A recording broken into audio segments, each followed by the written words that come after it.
Well, hello. So,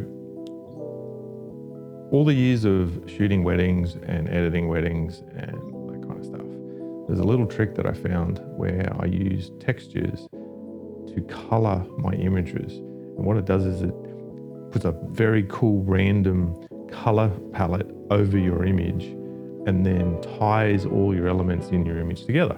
And I find it very effective. So, and adding textures in backgrounds and the lights and the shadows, it's really, really cool and just lifts your images up to the next level. So that's what I'm going to show you today. So here's a few examples of the images that we're going to look at today. We're going to start in Lightroom. We're going to go from camera, do some Lightroom adjustments, and then we're going to export it out to Photoshop, where we're going to do our layering and our texturing, get all our colors sorted, and then throw them back into Lightroom for a little final touch up. So yeah, let's rock and roll, shall we? All right, awesome human beings. Here we are in Lightroom. This is the first image. No, this isn't going to be the first image. This is the first image we're going to play with. Awesome models, a great shoot, but you don't care. That's all right. Okay, so this isn't a Lightroom tutorial. So I'm literally just going to show you the settings that I've had for this image. The settings are going to change for whatever image you're working on. So yeah, no, just play. It's all good. So yeah, basically I did a quick edit in Lightroom to get to this. You can see my settings. This is the primary edit over here. In the secondary edits here, you can see that the mask is increasing the texture and the clarity. And as you can see, I've put it over the hair, the eyes, and the jacket, just to give that little bit of a pop. So there we go. So what we're going to do is we literally take it over to Photoshop. And why we do that is we just right click on the image. We say edit in Photoshop 2024, bang. So if you right click on your image and go edit in, and Photoshop's not an option there, normally there's two good reasons. One, you don't have Photoshop installed. Probably want to get onto that. Second one is the settings in Lightroom aren't set up to have Photoshop as your external editor. Now I use external editor Photoshop, but I use it as a PSD file, not a TIFF.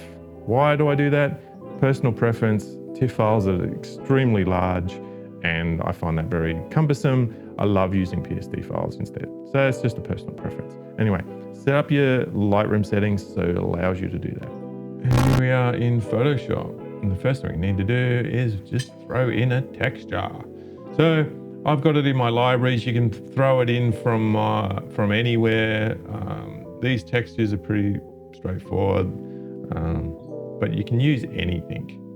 So I use these textures because they're just like grungy. That's my style. So as you can see, I'm just kind of grabbing the texture in, making it a bit bigger. I kind of like it because there's a bright and dark areas. That's what makes the effect work so well. So I just kind of place the bright area over my subject, which is roughly there. And then what I do is I use a lovely Gaussian blur. So you go into blur, Gaussian blur. It's basically, I kind of blur the hell out of it, right? So get rid of all the sharp edges and all the detail. I find 150 roughly works well, but of course it'll depend on what image you're going to use. So I go okay, and here we have a lovely layer on over here, all set to rock and roll. And then I just change the blending mode. I normally pick soft light, and straight away, it gives it a cool effect.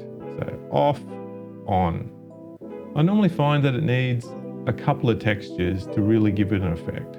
So I've got a handful of different textures that I like using on a regular basis. I'm just going to grab the second one. Now this one's got a little bit more color difference. We've got purple on one side, we've got more warm tones on the other.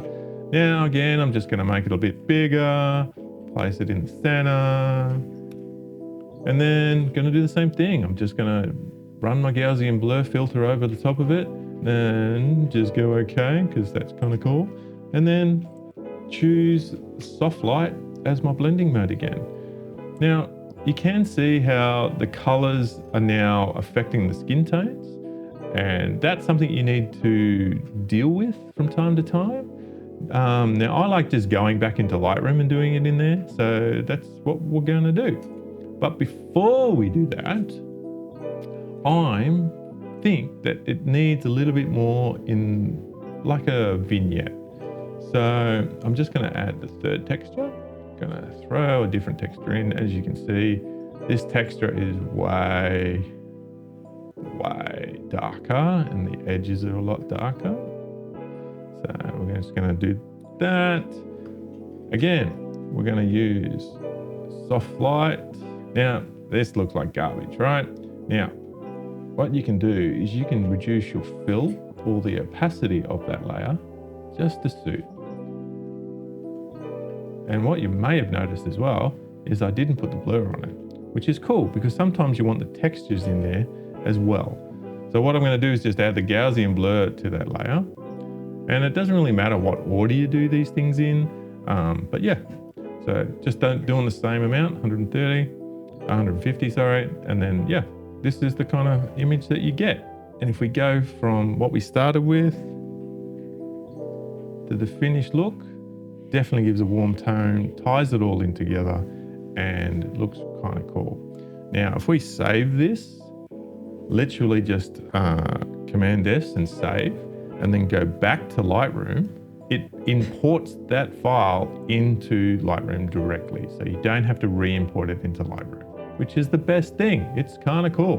Then you go into the develop module and you can do all the changes that you want with now the edited PSD file.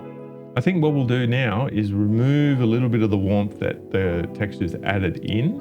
So what we're going to do is I'm just going to use the tone curve. And if you don't know how to use the tone curve, I have a lovely little tutorial. You should check it out. Anyway, so I kind of make my selections. I grab the bottom end. I bring the blues up in the shadows, not too much. And then what I do is I grab the midtones and we'll bring it up to suit what we think will work. Yeah. And then we go back to the bottom just to bring the filter back in a little bit more. You go, all right, that's pretty cool. That's pretty cool.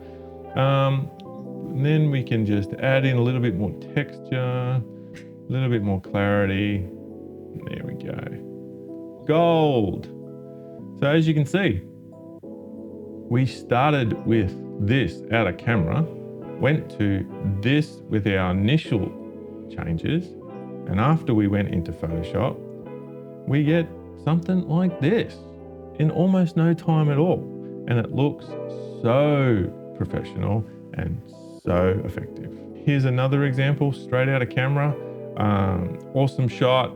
I think this was like a shot with a studio light in the front, a little light in the back, and then a fill reflector on camera right. We're going to play with it with Lightroom, and these are the settings. You can see the settings to get to this. People are saying, oh, it's very blue. I don't mind it, because then when you go into Photoshop and do your changes with your textures, exactly the way I did it in the previous example, you get something like this. It's freaking cool. Final example, here we are. Again, lovely modeling shoot session, just on a grey background, really boring, natural light, great. Here's our settings in Lightroom to get a cool looking finish, cool looking look. And some people may say, oh yeah, cool, just deliver that. I mean, yeah, let's just add a little bit of extra to it, shall we? And this is what you can get just adding some texture layers over the top. Now, as you can see, in the background, we haven't blurred the texture layer, and it's given some texture to the background. And what we did to make sure that it didn't go over our beautiful model here is we just masked off the areas that we didn't want that layer to work off. So there you have it. It's a pretty simple concept, using other images and textures to colorize and texturize your photos. That's how I do it. Might not be the right way, might not be the best way, but anyway. Remember the rule, if it looks good, it is good. So if you don't like the way it looks, put another layer on it. Don't like the way it looks, reduce the opacity of it. Change the color, remove the color. Anyway, you get the idea. So yeah, anyway, we'll see you next time. Bye.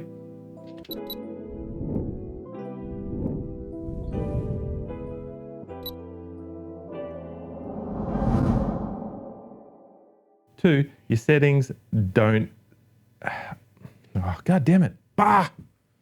Ah! So if you right click and go edit and as your selection, okay? So what I've done is I've actually used, for those who are paying attention, that is Benny. Now, you can different blah, blah, blah, blah, blah. Yeah, the words aren't coming.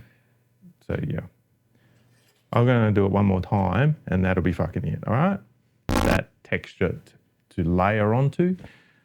And then, yeah, like if it, hopeless. Fucking the BTS is going to be a fucking amazing this time.